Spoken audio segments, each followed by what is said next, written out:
What's up, ladies and gentlemen of the interweb? Today is July 24th, 2024, and today we're talking about Red Faction.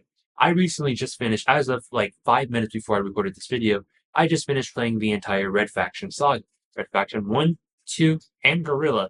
Did not play Armageddon, we'll get to that why later. Now, this is rare cruise lore. I don't think I've ever talked about this on my channel throughout the entire 8 years that I've been doing this, but my first PlayStation 2 games that I ever had was Grand Theft Auto 3, Final Fantasy X, and Red Faction. I was in kindergarten when I got my PlayStation 2.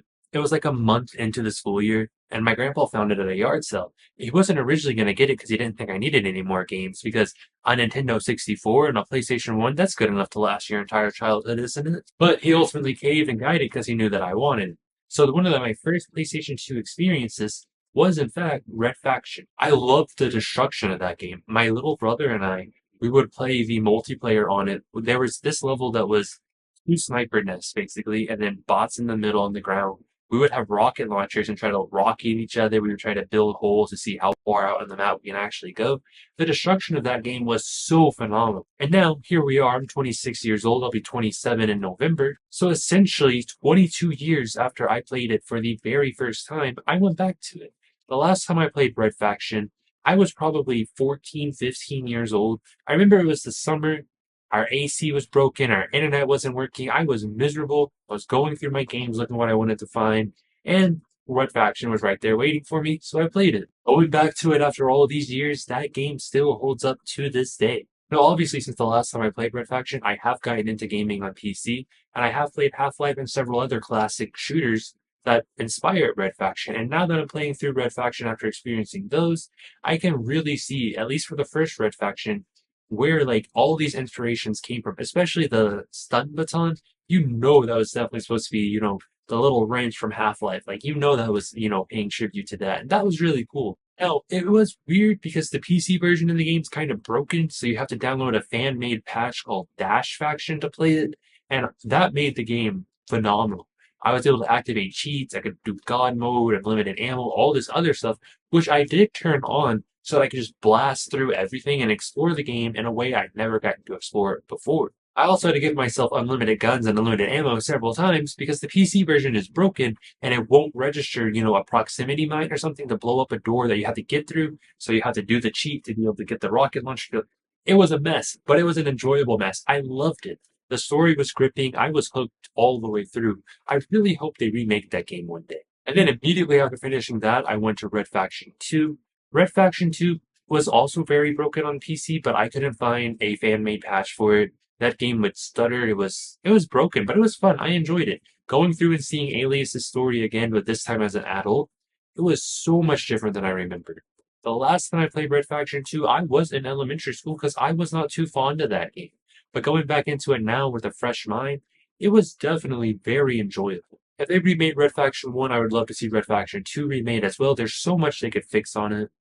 One thing that kind of, hurt me a little bit with that game is that the destruction was gone. You couldn't destroy anything unless it was scripted to be destroyed. The game definitely played more as an action shooter, which makes sense because if you look at the timeline when that game came out, what was the most popular game on the market at that time?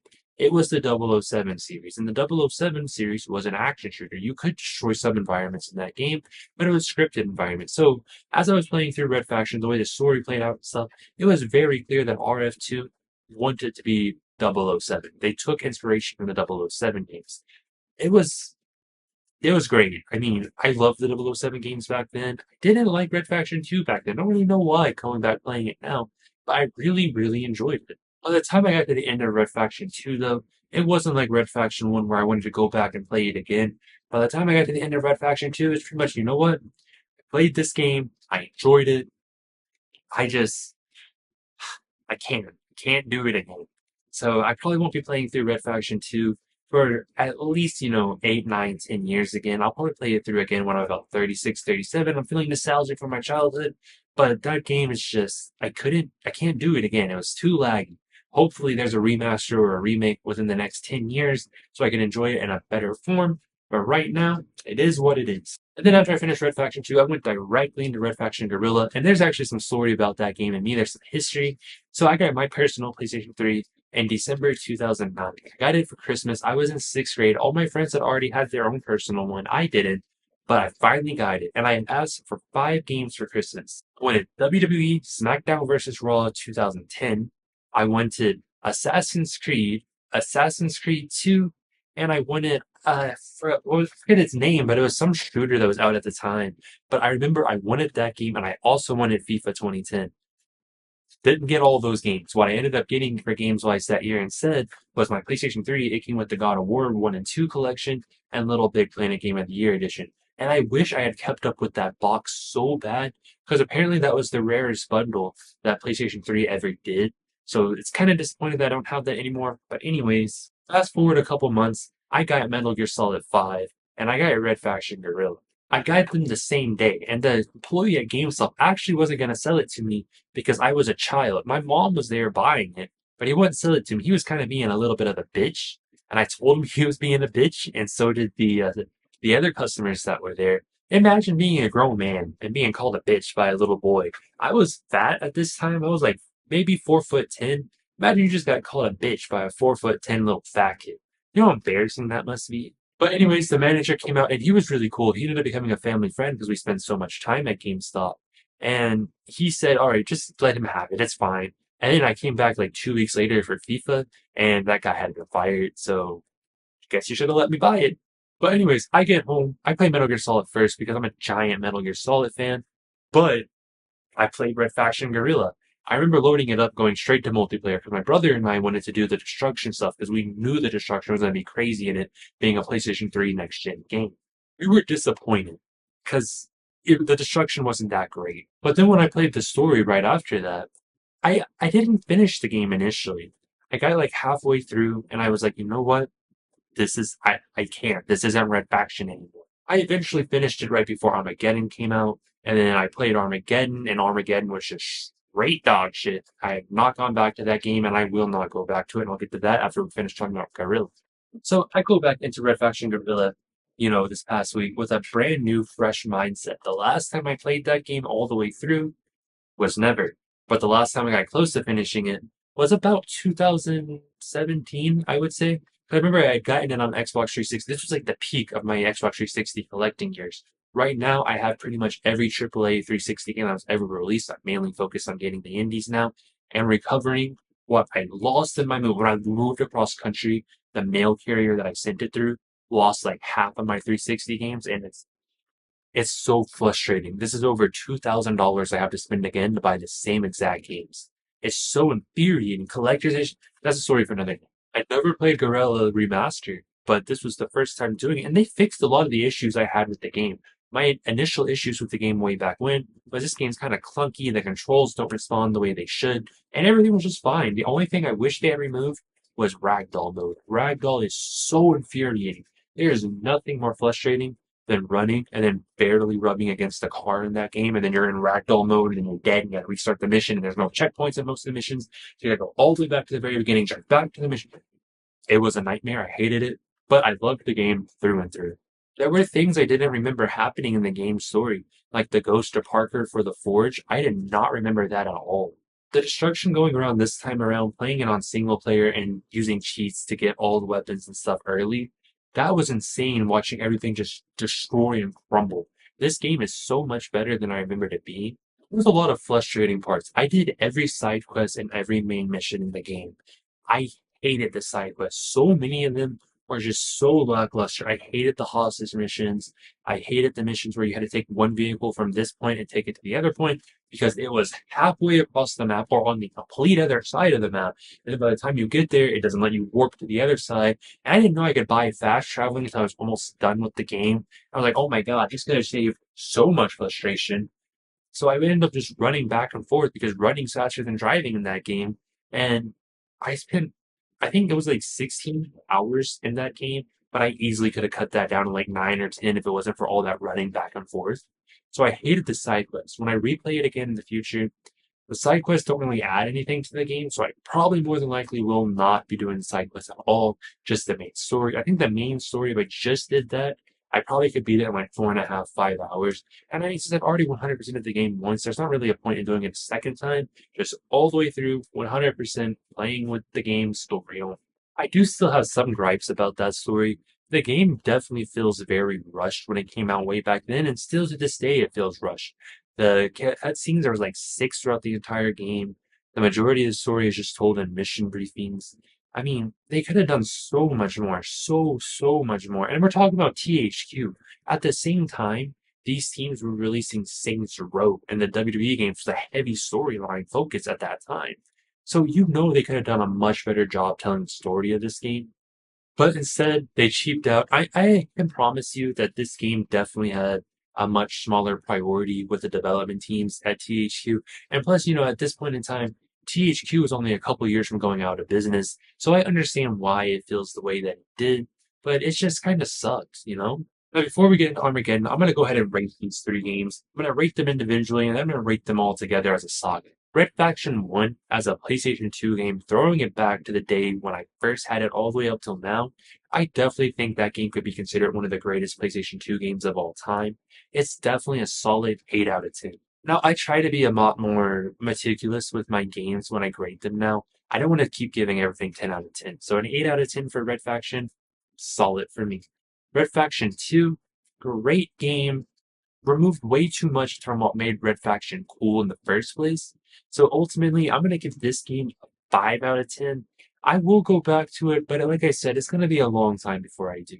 The PC version was also very broken. I don't remember the PlayStation 2 version being broken. I might fire that up later and find out, but PC version is not the way to play that, so definitely 5 out of 10. The score probably could be higher if I played it on somewhere else or if there was a fan-made patch, but there wasn't, and it's just, they changed too much. It went from being Red Faction to 007. So 5 out of 10 sounds pretty strong for me. Oh, Red Faction Guerrilla. This score, I feel not okay giving it because I did enjoy the actual main campaign. I just wish they had done it so much better.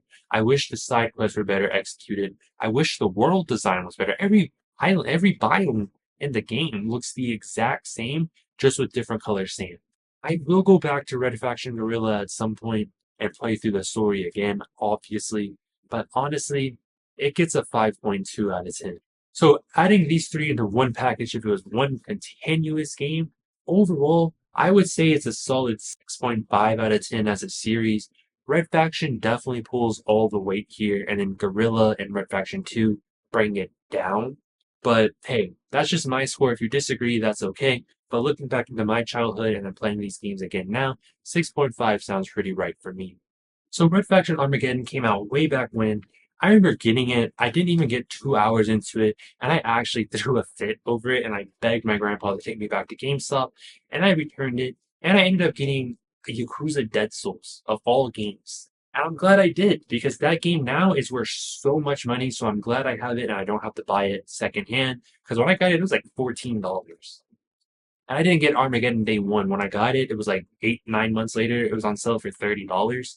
So if I remember correctly, once we returned Armageddon, I just got my money back, and then I bought Yakuza Dead Souls. And then on the East Coast, we have this restaurant called Culver's. If you're in Texas, which is where I live now, it's kind of like Whataburger, but like better. So I got 2 burgers and Yakuza Dead Souls in exchange for my suffering of Red Faction Armageddon. Now, going back into this right now, I was going to buy it on PC, which is where I got all these games for the Steam Summer Sale, and I was going to play through it again and see if it's better now as an adult. But then something leaked. I was like, oh my god, I can't do this right now. I can't do this right now. And that was that Red Faction was going to be rebooted, that THQ Nordic is working on a Red Faction reboot, and the only ones that are now going to be canon is Red Faction 2, and Guerrilla. Armageddon is no longer canon. So I skipped out and I did not get Red Faction Armageddon because I decided I'm going to wait until the Red Faction reboot comes out and see how that compares to Armageddon as the 4th game installed now that Armageddon will no longer be canon. So I get about halfway through Red Faction Guerrilla, and then we get another announcement that the reboot has been canceled. That was annoying because I could have been doing this entire time. And now I'm kind of at a little Red Faction fatigue, so I don't want to go back and get Armageddon now. Especially now that Armageddon is more than $7, because in my opinion, that is all that game is worth. So I'm going to put that on the back burner. I will probably play it again before they reboot Red Faction, because eventually they're going to. THQ Nordic has very minimal IPs. And that's one of them that are like major that I really can see them going back to. When I go back to it again in the future, we will come back to this in retrospect. But right now, Armageddon is not something I'm interested in playing. One thing I kind of want to do is go through and make a video of playing all these games where the fourth or fifth game kind of destroyed the franchise, and then compare them all and see like how this got to that point. Kind of want to start a little series doing it. So that's why I'm not playing Armageddon during this crawl through, and that's why you will see it in a video later in the future. Now, all in all, in conclusion, Red Faction might be a horrible game to some people, but I'm very nostalgic for it, and I very much enjoyed everything I did with that game. As a child, as a teenager, and now as a grown man. And in 10 years, when I come back to it and I do this video again, I am more than likely going to still be enjoying and in love with that game as an old man. Or I guess at 36, I'll be a middle-aged man. And then at 47, I'll be an old man. At 57, I'll be a dying man. And so forth. I guess we'll just come back to it every 10 years and see how my opinions change on it. Now, I do wish more games would do this massive open world destruction stuff that Guerrilla did do and that Red Faction 1 did. I think that would be really cool. In retrospect, Red Faction did a lot good. They did a lot bad, but either way, they are going to be going down in video game history as one of the greatest shooters of all time because of the first Red Faction. One last remark before we conclude the video. It was also really cool getting lost in Red Faction and then having to look up forums about what I need to do, and then all these forums from like 2002 and like 22 years ago. It's kind of crazy to think that, I got help from someone who was my age 22 years ago, who right now is approaching 50 years old and probably has a family, kids. They may still play Red Faction or they may not go back to it at all. I also played Red Faction online, and that was just a mind-blowing experience because I always wondered as a kid what that would be like. But obviously, like most people, I didn't have, online Wi-Fi internet at that time, so I was not able to ever do that. But being able to go through and play online today, it was incredible. But all in all, that's my retrospective after playing through the Red Faction trilogy once more. Solid 6.5 out of 10. I do recommend you play it. My memories, my nostalgia for the game aside, it is still phenomenal. But what about you? Have you played Red Faction? Let me know in the comments down below. Don't forget to like, comment, subscribe, China Today, and I'll see you in the next video.